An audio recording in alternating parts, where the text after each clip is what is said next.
वाहिगुरू जी का खालसा श्री वाहिगुरू जी की फतेह। आसा महला पहला। आखा जीवा विसरे मर जाऊँ, आखण औखा साचा नाऊँ। साचे नाम की लागै भूख, उत भूखे खाई चलिए दुख। सो क्यों विसरे मेरी माए, साचा साहिब साचे नाई रहाओ।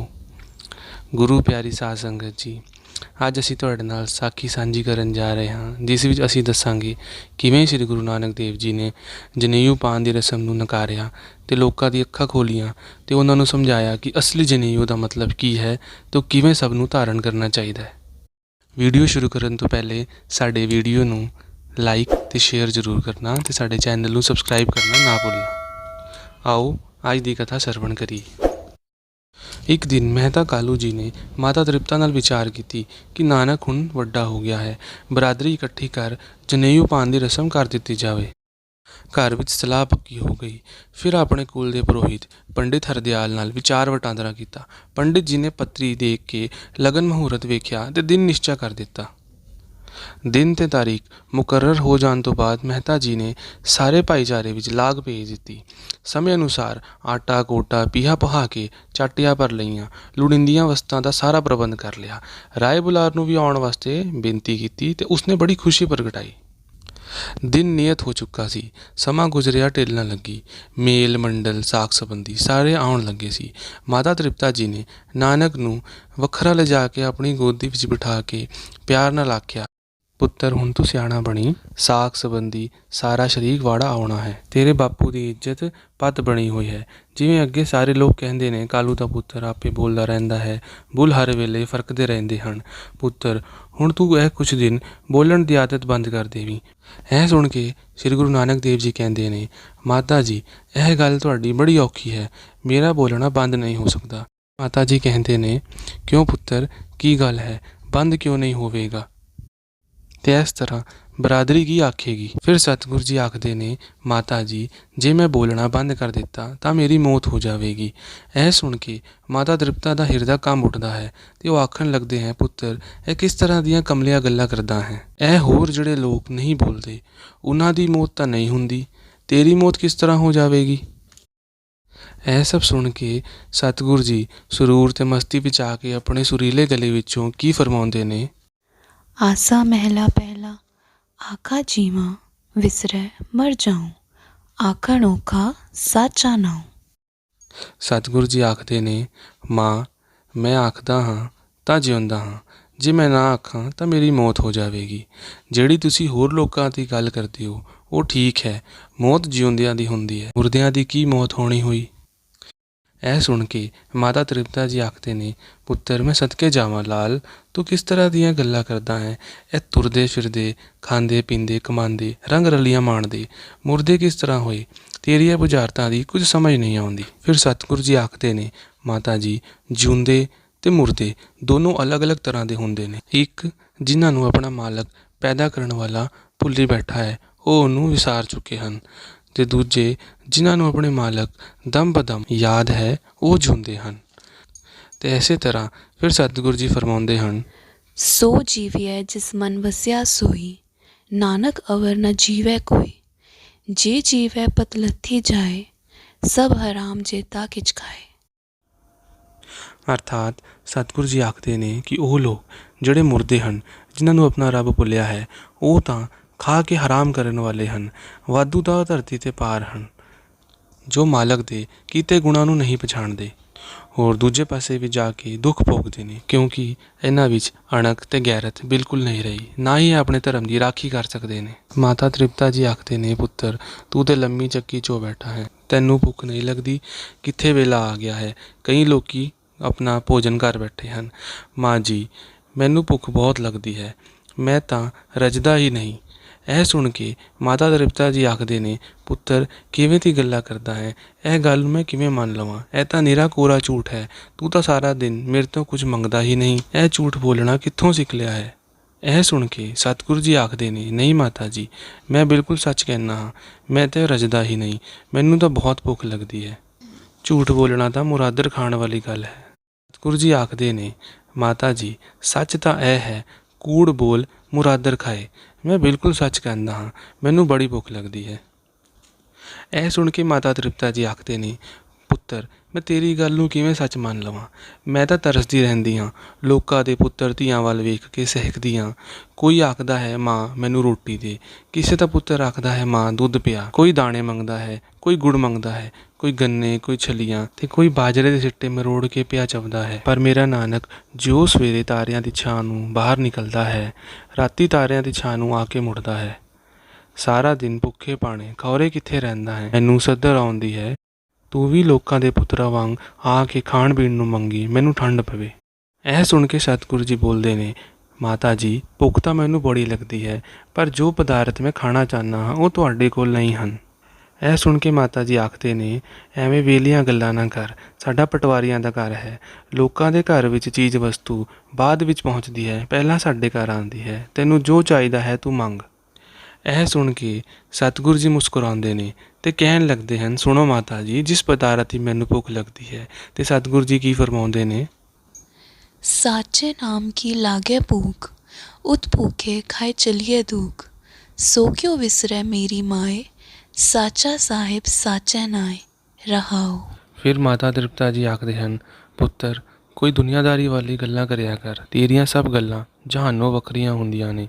ਖੌਰੇ ਕਿਹੜੀਆਂ ਰਮਜ਼ਾਂ ਮਾਰਦਾ ਰਹਿੰਦਾ ਹੈ। ਅੱਛਾ ਪੁੱਤਰ ਦੇਖ, ਤੂੰ ਮੇਰੀ ਗੱਲ ਵੱਲ ਧਿਆਨ ਦਿਆ ਕਰ, ਲੰਮੀਆਂ ਕਹਾਣੀਆਂ ਨਾ ਪਾਉਂਦਾ ਰਿਹਾ ਕਰ। ਤੇ ਮਾਤਾ ਤ੍ਰਿਪਤਾ ਜੀ ਆਖਦੇ ਨੇ, ਪੁੱਤਰ ਸਮਾਂ ਥੋੜ੍ਹਾ ਹੈ, ਲੰਮੇ ਗਿਆਨ ਕੁੜਦਾ ਰਹਿਣਾ ਹੈ। ਹੁਣ 2 ਦਿਹਾੜੇ ਸੰਕੋਚ ਕਰ ਲਵੀਂ, ਬਿਰਾਦਰੀ 'ਚ ਪਤ ਰਿਹਾ ਹੋਵੇ, ਤਰੀਕਾਂ ਕੋਲੋਂ ਮੈਨੂੰ ਛਿਬੀਆਂ ਨਾ ਲੈਣੀਆਂ ਪੈਣ। ਨਿਯਤ ਕੀਤਾ ਹੋਇਆ ਦਿਨ ਚੜ੍ਹਿਆ, ਮੇਲ ਮੰਡਲ ਘਰ ਵਿੱਚ ਭਰਪੂਰ ਹੋ ਚੁੱਕਾ ਸੀ। ਤ੍ਰਿਪਤਾ ਆਪਣਾ ਕੰਮ ਆਪਣੀ ਭੈਣ ਲੱਖੋ ਦੇ ਸਹਾਰੇ ਛੋੜ ਕੇ ਆਪ ਪਰੌਣਿਆਂ ਦੀ ਦੇਖਭਾਲ ਨੂੰ ਲੱਗੀ ਹੋਈ ਸੀ। ਕਾਲੂ ਜੀ ਪੁਰੋਹਿਤ ਹਰਦਿਆਲ ਨਾਲ ਉਸ ਥਾਂ 'ਤੇ ਸਾਰੀ ਸਮੱਗਰੀ ਇਕੱਠੀ ਕਰ ਰਹੇ ਸਨ ਜਿੱਥੇ ਜਨੇਊ ਪਾਉਣ ਦੀ ਰਸਮ ਕੀਤੀ ਜਾਣੀ ਸੀ। ਇੱਧਰ ਨਾਨਕ ਜੀ ਅੱਜ ਮਾਤਾ ਜੀ ਦੀ ਦਿੱਤੀ ਸਿੱਖਿਆ ਅਨੁਸਾਰ ਬਾਹਰ ਨਹੀਂ ਗਏ, ਵਿਹੜੇ ਵਿੱਚ ਹੀ ਟਹਿਲਦੇ ਫਿਰਦੇ ਰਹੇ, ਭਜਨ ਕਰਦੇ ਰਹੇ। ਮਾਤਾ ਤ੍ਰਿਪਤਾ ਜੀ ਦੀ ਭੈਣ ਲੱਖੋ ਚੌਂਕੇ ਦਾ ਸਾਰਾ ਕੰਮ ਸੰਭਾਲ ਰਹੀ ਹੈ, ਅੰਦਰ ਬਾਹਰ ਭੱਜੀ ਫਿਰਦੀ ਹੈ ਤੇ ਸਾਰੇ ਰਿਸ਼ਤੇਦਾਰਾਂ ਦੇ ਵਿੱਚ ਭਰਪੂਰ ਚਾਅ ਹੈ। ਸਾਡੇ ਦੇਸ਼ ਦਾ ਰਿਵਾਜ ਹੈ, ਗਰੀਬਾਂ ਮੰਗਤਿਆਂ ਨੂੰ ਜੇ ਪਤਾ ਚੱਲ ਜਾਵੇ ਘਰ ਵਿੱਚ ਵਿਆਹ ਸ਼ਾਦੀ ਹੈ ਜਾਂ ਖੁਸ਼ੀ ਦਾ ਸਮਾਗਮ ਹੈ, ਇਹ ਵੇਲਾ ਕੁਵੇਲਾ ਨਹੀਂ ਦੇਖਦੇ, ਦੂਰੋਂ ਹੀ ਅਸੀਸਾਂ ਦਿੰਦੇ ਆਉਂਦੇ ਨੇ। ਠੀਕ ਐਸੇ ਤਰ੍ਹਾਂ ਦਿਨ ਚੜ੍ਹਨ ਨਾਲ ਹੀ ਕਾਲੂ ਜੀ ਦੇ ਦੁਆਰ 'ਤੇ ਆ ਸੱਦ ਲਾਈ, ਤੇਰਾ ਪੁੱਤਰ ਜਿਉਂਦਾ ਰਹੇ, ਵੱਡੀ ਉਮਰ ਵਾਲਾ ਹੋਵੇ, ਮਾਈ ਦੀਆਂ ਰੱਖਾਂ ਬਣੀਆਂ ਰਹਿਣ, ਦੇ ਕੋਈ ਮੰਗਤੇ ਨੂੰ ਟੱਬਰ ਦੀਆਂ ਰੋਟੀਆਂ ਜੋਗਾ ਆਟਾ ਕੋਟਾ। ਇਹ ਆਵਾਜ਼ ਹੋਰ ਕਿਸੇ ਨੇ ਕੀ ਸੁਣਨੀ ਸੀ, ਸਾਰੇ ਆਪਣੇ ਆਪਣੇ ਕੰਮਾਂ ਵਿੱਚ ਮਸਰੂਫ ਸਨ। ਨਾਨਕ ਜੀ ਨੇ ਇਹ ਆਵਾਜ਼ ਸੁਣੀ, ਚੁੱਪ ਕਰਕੇ ਖਲੋਣ ਦਾ ਇਸ਼ਾਰਾ ਕਰਕੇ ਅੰਦਰ ਗਏ ਤੇ ਆਟੇ ਦਾ ਇੱਕ ਭਰਿਆ ਹੋਇਆ ਮਟਕਾ ਚੁੱਕ ਕੇ ਲੈ ਆਏ ਤੇ ਮੰਗਤੇ ਦੇ ਸਿਰ 'ਤੇ ਚੁਕਾ ਦਿੱਤਾ ਤੇ ਆਖਿਆ, ਲੈ ਜਾ। ਮੰਗਤਾ ਲੈ ਕੇ ਟੁਰ ਪਿਆ, ਪਰ ਜਾਂਦਾ ਜਾਂਦਾ ਘੜੀ ਮੁੜੀ ਪਿੱਛੇ ਵੇਖਦਾ ਹੈ। ਖਤਰਾ ਭਾਸਦਾ ਹੈ ਕਿ ਭਾਈ ਮੁੰਡੇ ਨੇ ਮਟਕਾ ਤਾਂ ਚੁਕਾ ਦਿੱਤਾ ਹੈ, ਪਰ ਕੋਈ ਸਿਆਣਾ ਨਾ ਮਗਰੋਂ ਆ ਜਾਵੇ, ਨਾਲੇ ਤਫਾ ਤਰੋ ਕਰਕੇ ਮਟਕਾ ਨਾ ਖੋਹ ਕੇ ਲੈ ਜਾਵੇ। ਪਰ ਉਹ ਮੰਗਤਾ ਨਿਕਲ ਗਿਆ, ਕਿਸੇ ਨੇ ਪਿੱਛਾ ਨਾ ਕੀਤਾ। ਮਾਸੀ ਲੱਖੋ ਨੇ ਨਾਨਕ ਜੀ ਦਾ ਇਹ ਰੰਗ ਵੇਖ ਲਿਆ ਸੀ। ਥੋੜ੍ਹਾ ਸਮਾਂ ਲੰਘਿਆ, ਇੱਕ ਹੋਰ ਮੰਗਤੇ ਨੇ ਆ ਸੱਦ ਲਾਈ ਕਿ ਸਰਦੀ ਦੀ ਬਹਾਰ ਹੈ, ਕੋਈ ਪੁੱਤਰ ਦੀ ਖਰੈਤ ਨੂੰ ਚਾਦਰ ਜਾਂ ਖੇਸ ਦੇ ਦਿਓ, ਮੰਗਤਾ ਅਸੀਸਾਂ ਦਿੰਦਾ ਰਹੇਗਾ। ਨਾਨਕ ਜੀ ਨੇ ਅੰਦਰੋਂ ਕੱਪੜਿਆਂ ਦੀ ਪੰਡ ਬਣ ਕੇ ਇਹਨੂੰ ਵੀ ਚੁਕਾ ਦਿੱਤੀ ਤੇ ਉੱਥੋਂ ਮਾਸੀ ਲੱਖੋ ਨਾਨਕ ਜੀ ਦੇ ਰੰਗ ਵੇਖੀ ਜਾ ਰਹੀ ਹੈ। ਐਸੇ ਤਰ੍ਹਾਂ ਪਤਾ ਨਹੀਂ ਕਿੰਨੇ ਹੀ ਮੰਗਤੇ ਆਏ ਤੇ ਨਾਨਕ ਜੀ ਨੇ ਸਭ ਦੀਆਂ ਝੋਲੀਆਂ ਭਰੀਆਂ, ਕਿਸੇ ਨੂੰ ਖਾਲੀ ਨਹੀਂ ਮੋੜਿਆ। ਮਾਤਾ ਤ੍ਰਿਪਤਾ ਜੀ ਆਏ, ਲੱਖੋ ਨੇ ਆਵਾਜ਼ ਮਾਰ ਕੇ ਭੈਣ ਨੂੰ ਕੋਲ ਬਿਠਾ ਲਿਆ ਤੇ ਆਖਣ ਲੱਗੇ, ਭੈਣ ਤੈਨੂੰ ਰੱਬ ਨੇ ਪੁੱਤਰ ਬਹੁਤ ਸੋਹਣਾ ਤੇ ਸੁਨੱਖਾ ਦਿੱਤਾ ਹੈ। ਦੁਨੀਆ ਦਾ ਸਾਰਾ ਰੂਪ ਜੋਬਨ ਖੌਰੇ ਇਸ ਨੂੰ ਪਰਮੇਸ਼ਰ ਨੇ ਦੇ ਦਿੱਤਾ ਹੈ। ਡੀਲ ਡੋਲ ਕੱਦ-ਬੁੱਧ ਵੀ ਬੜਾ ਵਾਹਵਾ ਚੰਗਾ ਹੈ, ਜਿਉਂਦਾ ਰਹੇ, ਉਮਰ ਵਾਲਾ ਹੋਵੇ। ਪਰ ਭੈਣ ਅਕਲ ਕੋਈ ਨਹੀਂ ਸੂ, ਤੇਰਾ ਚੁੱਗਾ ਅੱਜ ਵੀ ਕੋਈ ਨਹੀਂ ਤੇ ਕੱਲ ਵੀ ਕੋਈ ਨਹੀਂ। ਭਲਾ ਮੰਗਤਿਆਂ ਨੂੰ ਕੋਈ ਲੱਪ ਬੁਕਾਟਾ ਪਾਉਂਦਾ ਹੈ, ਕੋਈ ਪਾਟਾ ਪੁਰਾਣ ਨਾਲ ਥੋੜ ਕੱਪੜਾ ਦਿੰਦਾ ਹੈ। ਭੈਣ ਮੈਂ ਤਾਂ ਵੇਖ ਕੇ ਹੈਰਾਨ ਹੋ ਗਈ ਹਾਂ, ਇੱਕ ਮਟਕਾ ਆਟੇ ਦਾ ਚੁਕਾ ਦਿੱਤਾ ਸੂ, ਅਮਲਿਆਂ ਵਾਂਗ ਦਿੰਦਾ ਜਾ ਰਿਹਾ ਹੈ, ਘਰ ਦੀ ਕੋਈ ਖਿਚਪੀੜ ਹੀ ਨਹੀਂ ਹੈ। ਇਹ ਸਭ ਸੁਣ ਕੇ ਮਾਤਾ ਤ੍ਰਿਪਤਾ ਜੀ ਆਖਦੇ ਨੇ, ਭੈਣੇ ਥੋੜ੍ਹਾ ਹੌਲੀ ਬੋਲ, ਕਿੱਥੇ ਲਾਲ ਸੁਣ ਨਾ ਲਵੇ, ਜੇ ਸੁਣ ਲਿਆ ਤੇ ਘਰੋਂ ਬਾਹਰ ਚਲਾ ਜਾਵੇਗਾ ਤਾਂ ਸਾਰੀ ਕੀਤੀ ਕਰਾਈ ਖੂਹ ਪੈ ਜਾਵੇਗੀ, ਫਿਰ ਇਸ ਲੱਭਣਾ ਵੀ ਨਹੀਂ। ਇਹ ਮੰਗਤੇ ਵੀ ਵਹੀਰਾਂ ਹੀ ਪਾ ਲੈਂਦੇ ਨੇ। ਭੈਣ ਕੀ ਦੱਸਾਂ, ਸਵੇਰੇ ਦੇ ਕਿੰਨੇ ਹੀ ਆ ਚੁੱਕੇ ਨੇ। ਉੱਪਰੋਂ ਨਾਨਕ ਜੀ ਆ ਜਾਂਦੇ ਨੇ ਤੇ ਕਹਿੰਦੇ ਨੇ, ਮਾਤਾ ਜੀ ਇਹ ਮਾਸੀ ਜੀ ਕੀ ਆਖਦੇ ਨੇ। ਗੱਲ ਬੁਲਾ ਕੇ ਮਾਤਾ ਤ੍ਰਿਪਤਾ ਜੀ ਆਖਦੇ ਨੇ, ਕੁਝ ਨਹੀਂ ਪੁੱਤਰ, ਇਹ ਭੈਣ ਗੱਲਾਂ ਪਈ ਕਰਦੀ ਹੈ, ਚਿਰਾਂ ਬਾਅਦ ਤਾਂ ਭੈਣਾਂ ਮਿਲੀਆਂ ਹਾਂ। ਤੇ ਨਾਨਕ ਜੀ ਆਖਦੇ ਨੇ, ਮਾਤਾ ਜੀ ਝੂਠ ਨਾ ਬੋਲੋ, ਝੂਠ ਬੋਲਣਾ ਮਹਾਪਾਪ ਹੈ। ਮੈਂ ਸੁਣ ਲਿਆ ਹੈ, ਇਹੋ ਆਖਿਆ ਹੈ ਕਿ ਤੇਰੇ ਪੁੱਤਰ ਨੂੰ ਅਕਲ ਕੋਈ ਨਹੀਂ, ਨਿਰਾ ਕਮਲਾ ਹੈ। ਇਹ ਸੁਣ ਕੇ ਨਾਨਕ ਜੀ ਆਖਦੇ ਨੇ, ਮਾਸੀ ਜੀ ਘਬਰਾਉਣ ਵਾਲੀ ਕੋਈ ਗੱਲ ਨਹੀਂ, ਇਹੋ ਜਿਹਾ ਕਮਲਾ ਇੱਕ ਤੁਹਾਡੇ ਘਰ ਵੀ ਆ ਜਾਵੇਗਾ। ਇਹ ਸਹਿਜ ਸੁਭਾਏ ਦਾ ਹੀ ਸੁਭਾਵਕ ਵਚਨ ਸੀ ਜੋ ਅੱਗੇ ਜਾ ਕੇ ਪੂਰਾ ਹੋ ਗਿਆ। ਮਾਸੀ ਲੱਖੋ ਦੇ ਘਰ ਮਹਾਂਪੁਰਸ਼ ਬਾਬਾ ਥੰਮਣ ਜੀ ਹੋਏ ਜ਼ਿਲ੍ਹੇ ਲਾਹੌਰ ਵਿੱਚ। ਇਹ ਗੱਲਾਂ ਹੋ ਰਹੀਆਂ ਸੀ ਕਿ ਮਹਿਤਾ ਕਾਲੂ ਜੀ ਆ ਗਏ ਤੇ ਕਹਿਣ ਲੱਗੇ, ਨਾਨਕ ਤੂੰ ਇੱਥੇ ਬੈਠਾ ਹੈ, ਉੱਥੇ ਸਾਰੀ ਬਿਰਾਦਰੀ ਤੇ ਪੁਰੋਹਿਤ ਜੀ ਤੇਰੀ ਉਡੀਕ ਕਰ ਰਹੇ ਹਨ, ਚੱਲ ਛੇਤੀ ਚੱਲ। ਇਹ ਸੁਣ ਕੇ ਪਿਤਾ ਜੀ ਨਾਲ ਤੁਰ ਪਏ। ਨੀਅਤ ਕੀਤੀ ਥਾਂ ਤੇ ਪੰਡਿਤ ਹਰਦਿਆਲ ਜੀ ਨੇ ਕੋਲ ਬਿਠਾ ਲਿਆ। ਇਹ ਸੁਨੱਖੇ ਬਾਲ ਨੂੰ ਦੇਖ ਕੇ ਸਾਰੀ ਬਿਰਾਦਰੀ ਹੈਰਾਨ ਹੋ ਗਈ।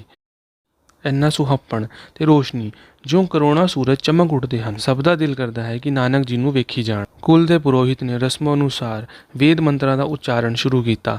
ਨਾਨਕ ਜੀ ਬੜੇ ਸਾਊਆਂ ਦੀ ਤਰ੍ਹਾਂ ਬੈਠੇ ਰਹੇ, ਸਭ ਕੁਝ ਹੁੰਦਾ ਵੇਖਦੇ ਰਹੇ ਤੇ ਕਰਦੇ ਰਹੇ। ਪੂਜਾ ਪਾਠ ਕਰ ਚੁੱਕਣ ਤੋਂ ਬਾਅਦ ਜਦ ਪੁਰੋਹਿਤ ਹਰਦਿਆਲ ਨੇ ਨਾਨਕ ਜੀ ਦੇ ਗਲੇ ਵਿੱਚ ਜਨੇਊ ਪਾਉਣ ਲੱਗੇ ਤਾਂ ਉਹਨਾਂ ਪੁਰੋਹਿਤ ਦੀ ਬਾਂਹ ਫੜ ਲਈ ਤੇ ਨਾਨਕ ਜੀ ਕਹਿਣ ਲੱਗੇ, ਪੁਰੋਹਿਤ ਜੀ ਇਹ ਕੀ ਕਰਨ ਲੱਗੇ ਹੋ?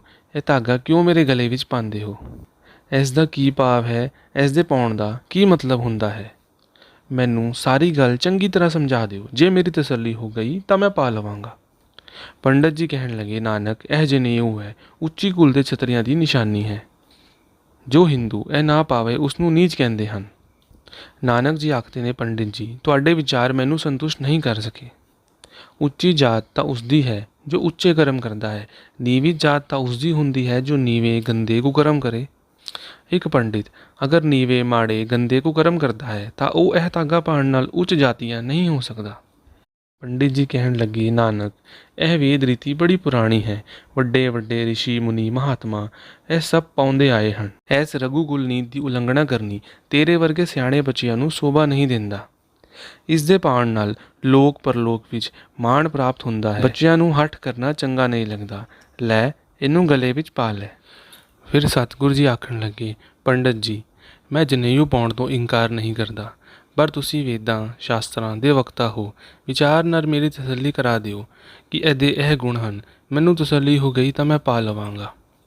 ਇਹ ਜਨੇਊ ਜੋ ਤੁਸੀਂ ਮੈਨੂੰ ਪਾਉਣਾ ਚਾਹੁੰਦੇ ਹੋ, ਇਹ ਮੈਲਾ ਹੋ ਕੇ ਟੁੱਟੇਗਾ ਤਾਂ ਨਹੀਂ, ਗਲੇਗਾ ਨਹੀਂ ਜਾਂ ਸੜੇਗਾ ਤਾਂ ਨਹੀਂ? ਫਿਰ ਪੁਰੋਹਿਤ ਜੀ ਕਹਿਣ ਲੱਗੇ, ਨਾਨਕ ਇਹ ਤਾਂ ਧਾਗਾ ਹੈ, ਇਹ ਤਾਂ ਪੁਰਾਣਾ ਹੋ ਜਾਣਾ ਹੈ, ਮੁੜ ਕੇ ਨਾਲ ਪਾਣੀ ਨਾਲ ਭਿੱਜ ਕੇ ਖਰਾਬ ਵੀ ਹੋ ਜਾਵੇਗਾ, ਤਾਂ ਲਾਹ ਕੇ ਹੋਰ ਧਾਗਾ ਪਾ ਲੈਣਾ। ਫਿਰ ਸਤਿਗੁਰੂ ਜੀ ਆਖਣ ਲੱਗੇ, ਪਰ ਪੁਰੋਹਿਤ ਜੀ ਇਹ ਤਾਂ ਕੱਚਾ ਸੌਦਾ ਹੈ, ਇਹ ਮੈਨੂੰ ਜੱਚਦਾ ਨਹੀਂ। ਤੁਸੀਂ ਤਾਂ ਕਿਹਾ ਸੀ ਕਿ ਇਹ ਲੋਕ ਪਰਲੋਕ ਵਿੱਚ ਮਾਣ ਦਿੰਦਾ ਹੈ, ਪਰ ਜਦੋਂ ਇਹਨੇ ਇੱਥੇ ਹੀ ਸੜ ਜਾਣਾ ਹੈ ਤਾਂ ਪਰਲੋਕ ਵਿੱਚ ਮੇਰੇ ਨਾਲ ਕਿਵੇਂ ਜਾਵੇਗਾ? ਸਾਰੀ ਬਰਾਦਰੀ ਤੇ ਸ਼ਰੀਕਾਂ ਇਹ ਸਭ ਗੱਲਾਂ ਸੁਣ ਰਹੀਆਂ ਸਨ। ਅੱਜ ਤੱਕ ਜਨੇਊ ਪਾਉਣ ਦੀ ਰਸਮ ਵਿੱਚ ਇਹੋ ਜਿਹੀ ਗੱਲ ਪੁਰੋਹਿਤ ਨਾਲ ਕਿਸੇ ਨੇ ਕਦੀ ਨਹੀਂ ਕੀਤੀ ਸੀ। ਪੰਡਿਤ ਜੀ ਵੀ ਉੱਤੋਂ ਅੱਜ ਭਾਅ ਦੀ ਬਣੀ ਹੋਈ ਸੀ। ਇਹੋ ਜਿਹਾ ਜਜ਼ਮਾਨ ਕਦੇ ਜ਼ਿੰਦਗੀ ਵਿੱਚ ਟੱਕਰਿਆ ਨਹੀਂ ਸੀ ਤੇ ਸਭ ਹੈਰਾਨ ਸਨ। ਵੇਖੋ ਹੁਣ ਕੀ ਬਣਦਾ ਹੈ ਤੇ ਕੌਣ ਜਿੱਤਦਾ ਹੈ। ਮਹਿਤਾ ਕਾਲੂ ਜੀ ਵੀ ਇਹ ਸਭ ਚਰਚਾ ਸੁਣ ਕੇ ਅੰਦਰੋਂ ਅੰਦਰ ਔਖੇ ਹੋ ਰਹੇ ਸਨ, ਪਰ ਆਖਿਰ ਕਰਦੇ ਵੀ ਕੀ, ਸਾਰੀ ਬਰਾਦਰੀ ਇਹ ਸਭ ਚੀਜ਼ਾਂ ਸੁਣ ਰਹੀ ਸੀ। ਇਸ ਦੇ ਉਪਰੰਤ ਸਤਿਗੁਰੂ ਜੀ ਆਖਦੇ ਨੇ, ਪੰਡਿਤ ਜੀ ਮੈਨੂੰ ਕੁਝ ਐਸਾ ਜਨੇਊ ਦਿਓ ਜੋ ਕਦੀ ਟੁੱਟੇ ਨਾ, ਸੜੇ ਨਾ, ਗੱਲੇ ਨਾ ਤੇ ਪਰਲੋਕ ਵਿੱਚ ਮੇਰੇ ਨਾਲ ਜਾਵੇ, ਮੇਰੇ ਸਹਾਈ ਹੋਵੇ। ਅਗਰ ਇਸ ਤਰ੍ਹਾਂ ਦਾ ਜਨੇਊ ਤੁਹਾਡੇ ਵੇਦ ਸ਼ਾਸਤਰਾਂ ਵਿੱਚ ਹੈ ਤਾਂ ਮੈਨੂੰ ਪਾ ਦਿਓ, ਮੈਂ ਪਾਉਣ ਨੂੰ ਤਿਆਰ ਹਾਂ। ਫਿਰ ਪੰਡਤ ਜੀ ਆਖਦੇ ਨੇ, ਨਾਨਕ ਤੂੰ ਤਾਂ ਅਨਹੋਨੀਆਂ ਗੱਲਾਂ ਕਰਨ ਲੱਗ ਪਿਆ ਹੈ। ਸਾਡੇ ਵੱਡੇ ਵਡੇਰਿਆਂ ਨੇ ਤਾਂ ਅੱਜ ਤੱਕ ਐਸਾ ਕੋਈ ਜਨੇਊ ਨਾ ਪੜ੍ਹਿਆ ਨਾ ਸੁਣਿਆ ਹੈ। ਇਸ ਦੇ ਉਪਰੰਤ ਸਤਿਗੁਰੂ ਜੀ ਆਖਦੇ ਨੇ, ਬਸ ਪੰਡਿਤ ਜੀ ਫਿਰ ਰਹਿਣ ਦਿਓ, ਮੈਂ ਇਹ ਜਨੇਊ ਨਹੀਂ ਪਾ ਸਕਦਾ। ਫਿਰ ਪੰਡਤ ਜੀ ਆਖਦੇ ਨੇ, ਨਾਨਕ ਸਾਨੂੰ ਦੱਸ ਤਾਂ ਦੇ ਉਹ ਕਿਹੜਾ ਜਨੇਊ ਹੈ ਜਿਹਦੀ ਗੱਲ ਪਿਆ ਤੂੰ ਕਰਦਾ ਹੈ। ਸਾਡਾ ਸੰਸਾਰ ਨਵੀਰਤ ਹੋ ਜਾਵੇ ਤੇ ਸਾਨੂੰ ਸੋਝੀ ਆ ਜਾਵੇ। ਫਿਰ ਨਾਨਕ ਜੀ ਆਖਦੇ ਨੇ, ਠੀਕ ਹੈ ਪੰਡਿਤ ਜੀ, ਧਿਆਨ ਨਾਲ ਸੁਣੋ। ਮੇਰਾ ਜਨੇਊ ਐਸਾ ਹੈ ਜੋ ਨਾ ਕਦੀ ਟੁੱਟ ਸਕਦਾ ਹੈ ਨਾ ਗਲ ਸਕਦਾ ਹੈ ਤੇ ਹਮੇਸ਼ਾ ਸਾਡੇ ਲੋਕ ਪਰਲੋਕ ਵਿੱਚ ਸਹਾਈ ਹੁੰਦਾ ਹੈ। ਇਸੇ ਤਰ੍ਹਾਂ ਸਤਿਗੁਰੂ ਜੀ ਫਰਮਾਉਂਦੇ ਨੇ, ਸ਼ਲੋਕ ਮਹਿਲਾ ਪਹਿਲਾ। ਦਇਆ ਕਪਾਹ ਸੰਤੋਖ ਸੁਤ ਜਤ ਕੰਡੀ ਸਤਵਟ। ਇਹੋ ਜਨੇਊ ਜੀ ਕਾ ਹੈ ਨਾ ਪਾਡੇ ਕਤ। ਨਾ ਇਹ ਟੁੱਟੈ ਨਾ ਮਨ ਲੱਗੈ, ਨਾ ਇਹ ਜਲੇ ਨਾ ਜਾਏ। ਧਨ ਸੁ ਮਾਨਸ ਨਾਨਕਾ ਜੋ ਗਲ ਚੱਲੇ ਪਾਏ। ਅਰਥਾਤ ਪੰਡਿਤ ਜੀ ਇਹੋ ਜਿਹਾ ਜਨੇਊ ਬੰਦੇ ਨੂੰ ਨਰਕਾਂ ਤੋਂ ਬਚਾਉਂਦਾ ਹੈ, ਲੋਕ ਪਰਲੋਕ ਨਾਲ ਸਹਾਈ ਹੁੰਦਾ ਹੈ। ਪਰ ਬੜੀ ਅਨੋਖੀ ਗੱਲ ਹੈ, ਜਿਹੜੇ ਲੋਕ ਆਪ ਵੀ ਤੱਗੇ ਹਨ ਉਹ ਲੋਕਾਂ ਦੇ ਗਲੇ ਵਿੱਚ ਧਾਗੇ ਵੱਟ ਕੇ ਪਾਉਂਦੇ ਫਿਰਦੇ ਹਨ। ਸੱਚ ਨੀਚ ਜਾਤੀ ਦੇ ਸ਼ੂਦਰ ਬਣੇ ਫਿਰਦੇ ਹਨ। ਔਰਤਾਂ ਦੇ ਗਲੇ ਵਿੱਚ ਕਿਹੜਾ ਜਨੇਊ ਪਾਉਂਦੇ ਹੋ, ਉੱਚ ਜਾਤੀਆਂ ਬਣ ਕੇ ਉਸ ਸ਼ੁਦਰਾਣੀ ਨਾਲ ਵਰਤਦੇ ਹੋ, ਉਸ ਦਾ ਰਿੰਨਿਆ ਪਕਾਇਆ ਖਾਂਦੇ ਹੋ। ਐਸ ਮੇਰੇ ਦੱਸੇ ਜਨੇਊ ਤੋਂ ਬਿਨਾਂ ਤੁਸੀਂ ਵੇ ਤਾਂ ਅੱਗੇ ਨਹੀਂ ਪੰਡਿਤ ਜੀ। ਲਓ ਹੋਰ ਸੁਣੋ, ਖੋਲ੍ਹਦਿਆਂ ਸਾਰੇ ਭੇਦਾਂ ਨੂੰ। ਤੇ ਸਤਿਗੁਰ ਜੀ ਫਰਮਾਉਂਦੇ ਨੇ, ਤਗ ਨਾ ਇੰਦਰੀ ਤਗ ਨਾ ਨਾਰੀ, ਪਲਕੇ ਦੁਖ ਪਵੈ ਨਿਤ ਦਾੜੀ। ਤਗ ਨਾ ਪੈਰੀ ਤਗ ਨਾ ਹੱਥੀ, ਤਗ ਨਾ ਜੇਵਾ ਤਗ ਨਾ ਅੱਖੀ। ਵੇ ਤੱਗਾ ਆਪੇ ਵਤੈ, ਵਟ ਤਾਗੈ ਅਵਰਾ ਕਤੈ। ਲੈ ਪਾੜ ਕਰੇ ਵਿਆਹੋ, ਕੱਢ ਕਾਗਲ ਦੱਸੇ ਰਾਹੋ। ਸੁਣ ਵੇਖੋ ਲੋਕਾ ਇਹੋ ਵਿਡਾਣ, ਮਨ ਅੰਧਾ ਨਾਉ ਸੁਜਾਨ। ਸੋ ਪੰਡਤ ਜੀ, ਇਹਨਾਂ ਬਾਹਰਲੇ ਭੇਖਾਂ ਨਾਲ ਦੁਨੀਆ ਠੱਗੀ ਜਾ ਸਕਦੀ ਹੈ, ਪਰ ਪਰਮੇਸ਼ਰ ਨਹੀਂ ਠੱਗਿਆ ਜਾਂਦਾ। ਉਸ ਦੀ ਦਰਗਾਹੇ ਤਾਂ ਅਮਲਾਂ ਦੇ ਨਿਬੇੜੇ ਹੋਣਗੇ। ਚੰਗੇ ਚੰਗੇ ਸਾਡੇ ਕੀਤੇ ਕਰਮ ਗਵਾਹ ਹੋਣਗੇ, ਜੋ ਇੱਥੇ ਦੁਨੀਆ ਵਿੱਚ ਕਰਾਂਗੇ। ਇਹ ਸੁਣ ਕੇ ਪੰਡਿਤ ਹਰਦਿਆਲ ਕੁਝ ਬੋਲ ਨਾ ਸਕੇ ਤੇ ਸਭ ਸਰੋਤੇ ਸੁਣ ਕੇ ਅਸ਼ ਅਸ਼ ਕਰ ਉੱਠੇ। ਰਾਏ ਬੁਲਾਰ ਨੇ ਉੱਠ ਕੇ ਨਾਨਕ ਜੀ ਦੇ ਚਰਨਾਂ 'ਤੇ ਸਜਦਾ ਕੀਤਾ ਤੇ ਆਖਿਆ, ਪਾਕ ਪਰਵਿਰਦਗਾਰ ਮੇਰੀ ਨਗਰੀ ਭਾਗਾਂ ਵਾਲੀ ਹੋ ਗਈ, ਕਹਿੰਦਾ ਹੋਇਆ ਸਜਦਾ ਕਰਕੇ ਚਲਾ ਗਿਆ। ਪੰਡਿਤ ਜੀ ਵੀ ਨਿਰੁੱਤਰ ਹੋ ਕੇ ਚਲੇ ਗਏ ਤੇ ਆਖੀ ਜਾਣ, ਜੋ ਕੁਝ ਟੇਵਾ ਲਿਖਣ ਵੇਲੇ ਅਨੁਭਵ ਕੀਤਾ ਸੀ ਸਭ ਪ੍ਰਤੱਖ ਵੇਖ ਲਿਆ ਹੈ। ਬੜਾ ਭੰਡਾਰਾ ਵਰਤਿਆ ਤੇ ਆਏ ਸੱਜਣਾ ਦੀ ਰਸਨਾ ਤੇ ਸੀ, ਧੰਨ ਨਾਨਕ ਤੇਰੀ ਵੱਡੀ ਕਮਾਈ, ਧੰਨ ਨਾਨਕ ਤੇਰੀ ਵੱਡੀ ਕਮਾਈ। ਸਾਧ ਸੰਗਤ ਜੀ, ਹੋਈ ਭੁਲਾ ਚੁੱਕਾ ਦੀ ਖਿਮਾ ਬਖਸ਼ਣੀ। ਵਾਹਿਗੁਰੂ ਜੀ ਕਾ ਖਾਲਸਾ, ਸ਼੍ਰੀ ਵਾਹਿਗੁਰੂ ਜੀ ਕੀ ਫਤਿਹ।